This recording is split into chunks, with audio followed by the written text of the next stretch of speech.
ঢাকা বিশ্ববিদ্যালয় থেকে পলায়ন করে যখন বাড়িতে গেলাম, কিছুদিন পর যুদ্ধে যাওয়ার নিয়ত করলাম, চলে যাবো ইন্ডিয়া। আমার বিধবা মা, মাত্র 42 বছর বয়স।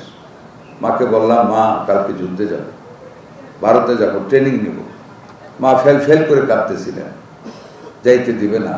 বলেছিলাম, মা কেউ যদি না যায় দেশটাকে কে স্বাধীন করবে?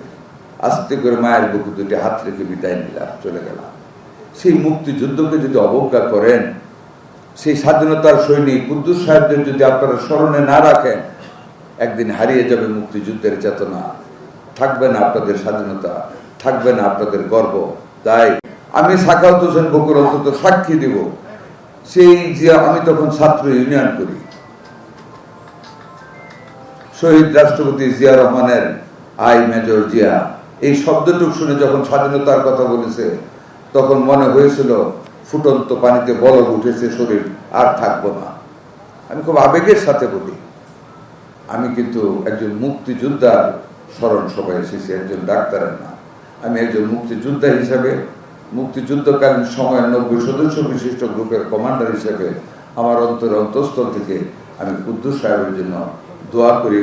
আল্লাহ যেন কবর থেকে শুরু করে সেই কারবালার মানে আমাদের হাসরের দিন, সেই দিন সহ আরশের ছায়া করে জায়গা করে দিয়ে হিসাব নিকাশ সহজ করে আল্লাহ যেন ওনাকে জান্নাতুল ফেরদাউস দান করে।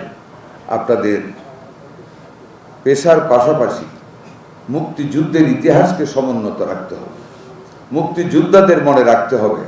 হারিয়ে যাচ্ছে কিন্তু এই শ্রেণীটা, খুব মুক্তিযোদ্ধার বেঁচে নাই, আমরাও থাকবো না, বয়স হয়েছে। কিন্তু আমরা চাই আপনারা আমাদের মনে রাখুন। আমরা একটা বিশাল বড় কাজ করেছি জিয়া রহমানের নেতৃত্বে, দেশটাকে স্বাধীন করেছি, দেশের 4টি উপাদান দিয়েছি আমরা। 7.5 কোটি মানুষের জন্য নির্দিষ্ট সীমারেখা একটি সরকার, একটি সার্বভৌমত্ব আমরা দান করেছি। এই বাংলার ছেলেরা, এই বাংলাদেশের শিক্ষিত অশিক্ষিত নারী পুরুষ সবাই মিলে আমরা যুদ্ধ করে দেশটাকে স্বাধীন করেছি।